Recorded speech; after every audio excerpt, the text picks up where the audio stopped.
wanted to tell you today a little bit about the community program that many of our counties and cities in the GRADD area are not quite aware of.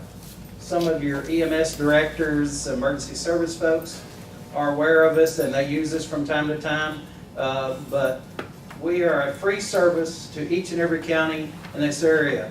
We are here to promote resiliency in all citizens of the Commonwealth following a disaster, critical instance, or whatever may come up during difficult times within your counties and communities.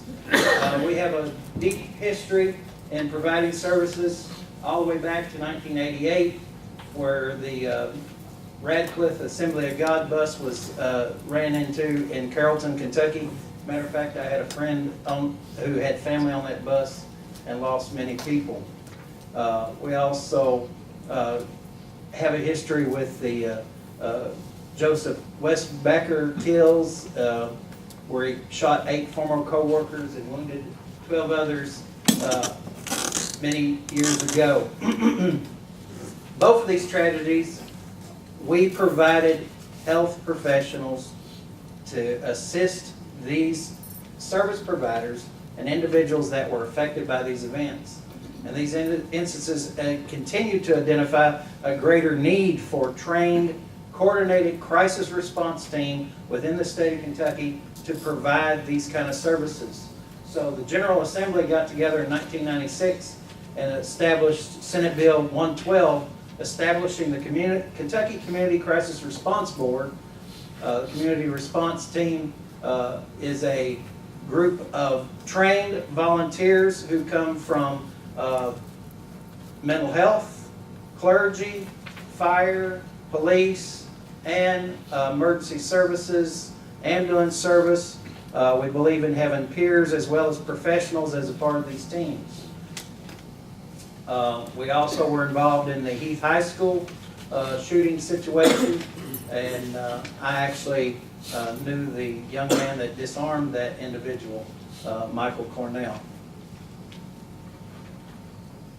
We try to identify the particular possible needs for our services throughout the county and stand ready. We just recently went through our annual training in Frankfort, and believe me, these are highly trained individuals. As a mental health professional, as a minister, I can always look to these folks to come to the need of your local communities and provide services. And in the Green River Area Development District, we're not used that often, and that's why I'm here today. Matter of fact, we were able to provide services in Ohio County yesterday. I was there yesterday providing services to the local EMS and fire and police who responded to the tragic accident on the parkway where some young toddlers lost their life. The focus we have here, especially with our emergency services folks, is that oftentimes we focus on their training, making sure they're highly qualified, and always are training if they're not providing services in the skills that they're trained to perform. But the past ideology was that suck it up and drive on. If you see something bad that disturbs you, just suck it up and drive on. Well, we come with the idea that we believe that as much as they train in their particular skill set, we also need to take care of their mental health.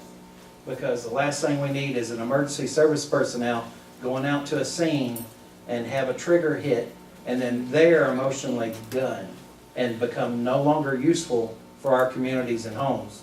And many emergency service, police, fire, ambulance service people leave the profession because they cannot mentally handle it anymore. So we try to be proactive, go to these situations and provide them mental health first aid, as well as mental health first aid to the individuals of your community that are affected by great disasters, floods, whatever it might be that comes into your community, tornado, different things like that. And the thing that is great about this is it only takes a phone call and we are there.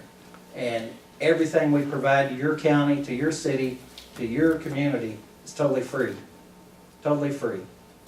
And we would like to say, use us, because oftentimes individuals in crises don't know that they have a situation because they're not familiar with the signs and symptoms that come up.